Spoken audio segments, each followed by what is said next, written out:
So I want you to imagine a world where um, global crops are just completely failing. Millions of people are starving. The agricultural fields are literally turning to dust. And the government's grand, heavily funded solution is to just water those dying fields with an aggressively branded, neon-colored energy drink. Which is, a completely insane premise. Right. And they're doing it simply because the marketing department confidently printed on the label that it, quote, has electrolytes. It sounds utterly ridiculous, right? Oh, absolutely. But what if your company's doing the exact same thing right now with your team's most important strategy? Like, what if you were sitting in these virtual meetings just aggressively watering your dying projects with buzzwords because they sound scientific? Well, everyone just completely ignores the fact that the soil underneath is bone dry. Exactly. That is the really uncomfortable reality driving today's discussion. I mean, we have cultivated an entire modern work culture around this idea of collective nodding. Oh, the collective nod. I know it well. Right. It's that moment where someone in a meeting throws out a phrase like, I don't know, optimizing synergy for maximum engagement. And everyone intuitively just agrees at the authoritative sound of the words. Even though literally not a single person in that room could actually map out the mechanics of what that means. Exactly, not one. So that is the core mission for today's deep dive. We are exploring the phenomenon of why we use complex, impressive-sounding terminology as a shortcut. We'll look at how that habit actively destroys real strategy, and most importantly, how you can spot when a buzzword is completely replacing the actual work your team is supposed to be doing. And to guide us through this, we are unpacking a really thought-provoking article by Michael Woodruff. It's titled The Electrolyte Effect. Which is such a great title. It really is. It's a phenomenal piece of analysis because it takes a frustration we all intuitively feel, the sheer exhaustion of corporate jargon, and it gives it a clinical diagnosis. Yeah, it doesn't just complain about people throwing around marketing speak. Right? It systematically breaks down the hidden mechanics of why relying on these words actually causes healthy businesses to collapse from the inside out. So to understand the root cause of that collapse, we really have to look at the inspiration for the author's core concept. The entire premise is built on this hilarious but honestly terrifying pop culture analogy drawn from the 2006 satirical film Idiocracy. Yeah, which is a film that essentially depicts this distant future shaped entirely by compounded shortcuts. Right. The premise is that over generations, society just stopped doing the hard, slow work of understanding structural mechanics. They just optimized for whatever felt efficient, easy and rewarding in the short term. So over hundreds of years, the incentives naturally began to reward just the repetition of confident-sounding phrases over actual functional comprehension. Exactly. So society hasn't totally collapsed into a wasteland. I mean, corporations still exist, products are still aggressively marketed, and the people speak with this absolute unwavering confidence. But what's missing isn't the physical infrastructure, it's the underlying comprehension. Right, nobody actually knows how anything works anymore. They just push buttons. And that brings us to that pivotal scene with the dying crops. The agricultural crisis. It perfectly encapsulates the danger here. The farmers are desperate because the fields are barren, and their solution is to irrigate the crops with a commercial sports drink called Bondo.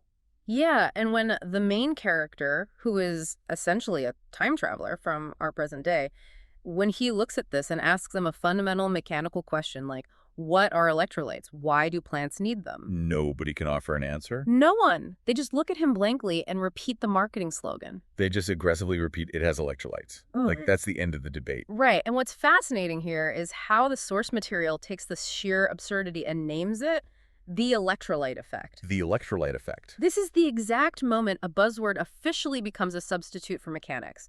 It is the precise point in a system where language begins to carry more authority than the actual processes behind it. You stop understanding the chemical composition of the soil, the water table, the biology of the root system, and you just start chanting a marketing slogan, fully expecting the crops to grow simply because you used the right vocabulary.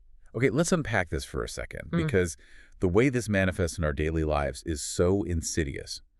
I mean, it's like buying a ridiculously expensive high-end sports car, right? Okay.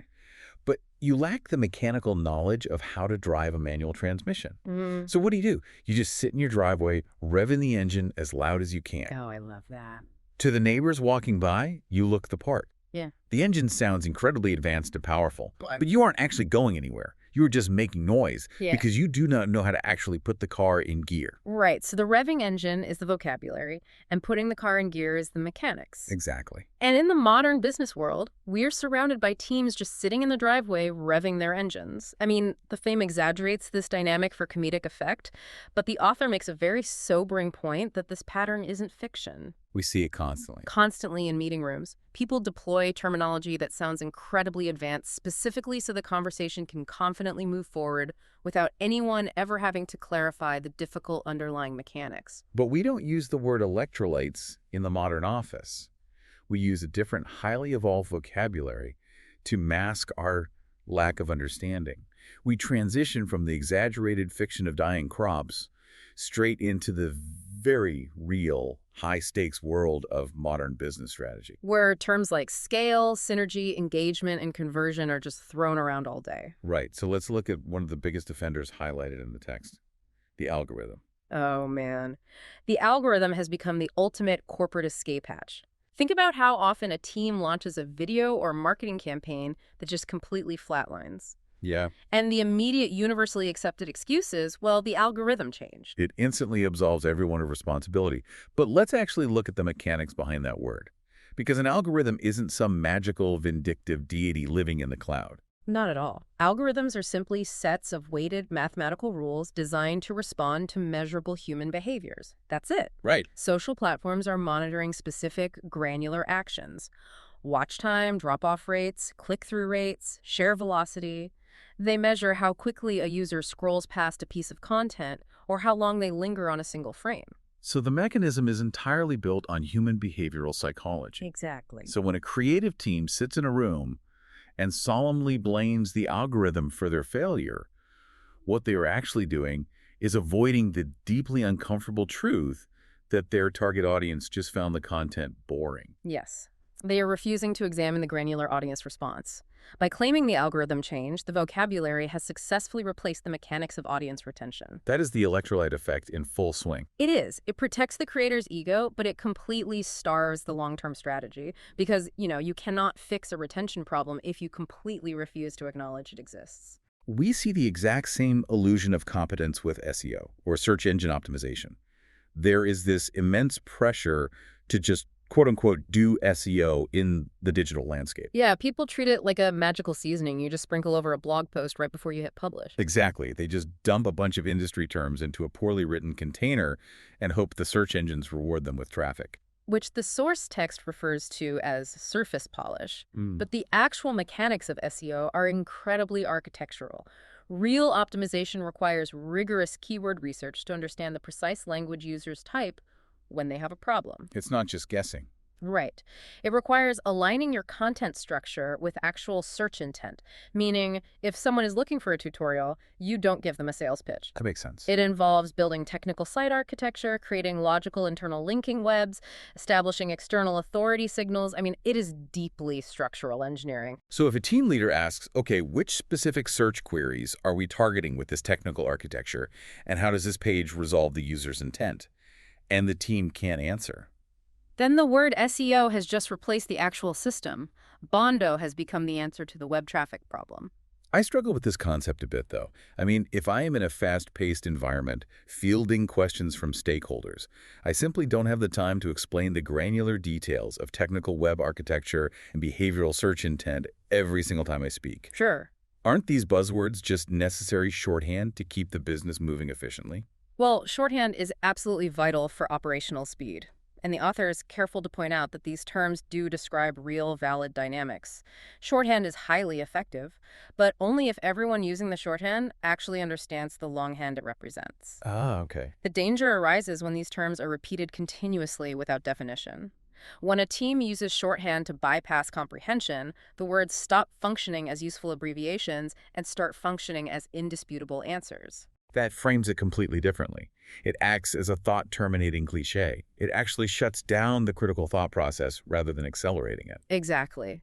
A functionally healthy team uses the acronym SEO to open a dialogue about site architecture and search intent. A team suffering from the electrolyte effect uses the acronym SEO to end the meeting so they can go to lunch. Wow. They just blindly assume the magic word itself will somehow do the heavy lifting for them. So if these terms act as conversation enders, it really makes you wonder why an entire company would willingly sabotage their own strategy. Like, if we know that things like SEO and algorithmic reach require deep, structured, difficult work, why is the allure of the buzzword so incredibly strong? It really comes down to human nature and the allocation of our resources. To illustrate this psychological trap, the author brings up perhaps the most insidious, universally accepted buzzword in the entire corporate lexicon: Oh boy. best practices. Here's where it gets really interesting, and I want you, listening right now, to think about your own workplace for a second. Think about your daily stand-ups or your quarterly planning meetings. How many times have you heard leadership mandate a best practice that completely paralyzed your team? Oh, it happens constantly. Right, a moment where someone invoked that phrase, and instead of starting a meaningful analysis about your specific customers or your unique resource constraints, the buzzword just ended the conversation entirely. It is incredibly frustrating because you can literally feel the logic draining out of the room, but you feel powerless to push back against something deemed a best practice. You feel that frustration because intuitively you recognize that the phrase is being used as a shield. With a shield, yeah. The immediate mechanical questions any team should ask are: best practices for whom, and what specific market conditions, based on what actual verifiable data. But asking those questions is exhausting. And politically risky. Often, nobody in the room actually knows the origin of the practice. Like, a B2B software company might force their team to pivot to short-form dancing videos just because, well, video is best practice right now. Right, completely ignoring that their specific enterprise clients don't buy $1 million software based on a trending audio clip. Exactly. It's just an inherited habit from a competitor or some anecdotal trend piece someone read on LinkedIn. When best practice is used to avoid the hard work of situational context, it becomes another electrolyte. And this brings us to the brilliantly articulated root cause of this entire phenomenon. Language is cheap, and systems are expensive. Wait, let me think about that for a second. Language is cheap. Systems are expensive. That actually explains so much of the superficial behavior we see in the startup world right now. It really does. Vocabulary literally costs a company nothing. You can print synergy, scale, or AI-driven on a pitch deck for free. Yeah, just type it out. Mechanics, on the other hand, carry a massive cost. Systems cost engineering time. They cost financial capital. They require rigorous A/B testing. They force leaders to make incredibly difficult trade-offs.